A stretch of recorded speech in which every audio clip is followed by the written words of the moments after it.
Mercutio, Benvolio, and their men are walking about the public square, but Benvolio's anxious.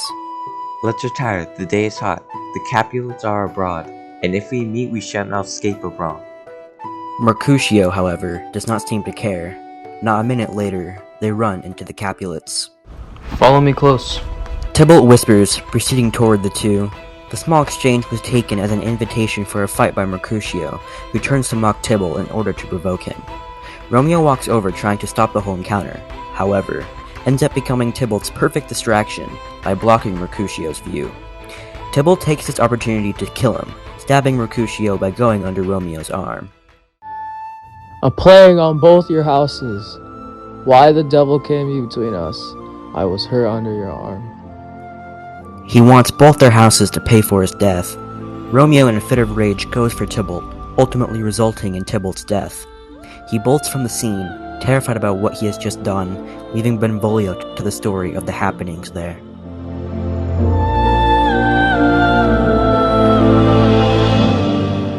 There lies a man slain by young Romeo, the slew thy kinsman brave Mercutio.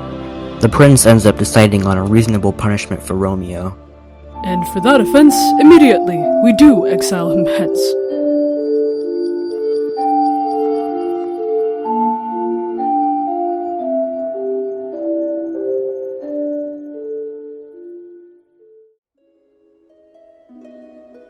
Juliet lays in her room near the window, eagerly awaiting Romeo's nightly arrival, longing for the beaming sun to finally set.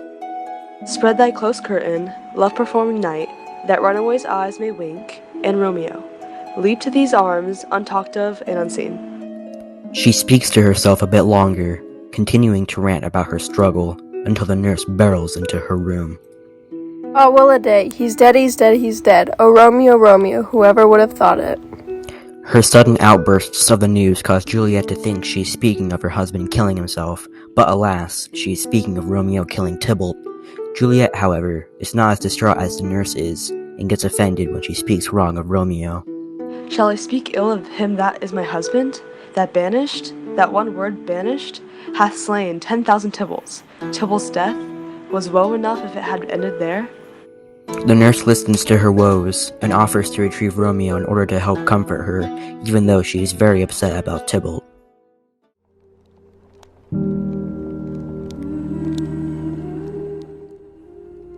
Romeo is wondering what punishment he has received from the prince. Come forward, Romeo. Friar man you are, and you're closely tied to misfortune. What is there to tell, father? What is the prince's punishment? Tell me, I must know. You're becoming too involved with such companions, but otherwise I have news from the prince. So what is my fate? How must I be executed? Not execution, but you've been banished from Verona.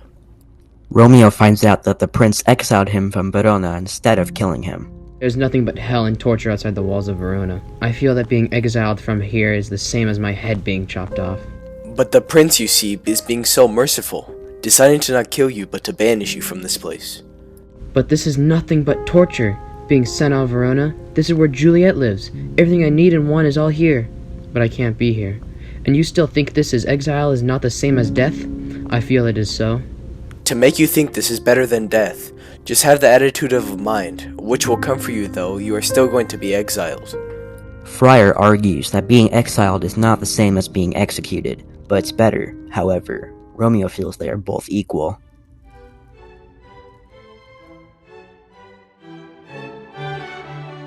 Unfortunately, we couldn't convince our daughter quite yet. 'Tis very late. I would be in bed by now if you were not here. Juliet won't be coming down tonight. Good night, madam. Praise me to Juliet. Yes, I will. In the early morning. But Juliet is having quite some trouble tonight. Sir Paris, I will try one last time to alter my child's love for you. She just might have a change of heart for you. Say, we planned this wedding for Monday. Wednesday is too soon. Let it be Thursday. Yes, Thursday 'tis the day she shall be married to you. But lord, Thursday shall be tomorrow. Thursday shall be the day. You get on going. Good night, Sir Paris.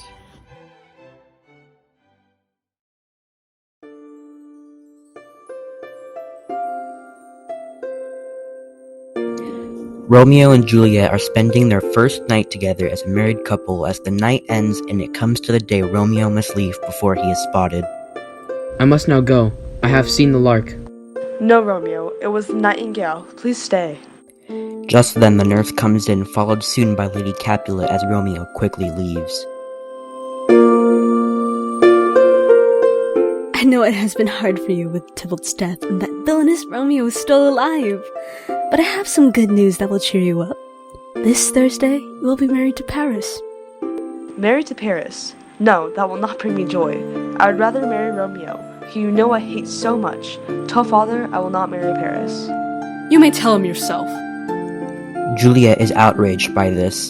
She doesn't want to marry Paris. When Lord Capulet enters and hears about this, he gets very mad.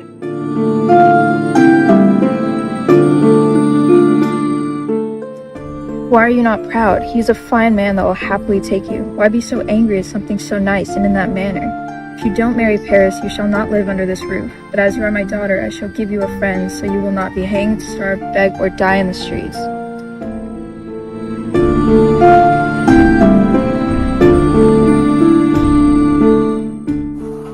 Juliet starts to cry and asks the nurse for help, pleading with her. Young Juliet, I think you and Paris would be a good match, and I think you should reconsider it. Well, tell my mother I'm gone. Having made my father angry, I'm going to Friar's cell. Juliet goes to Friar Lawrence's cell to ask for help and a plan.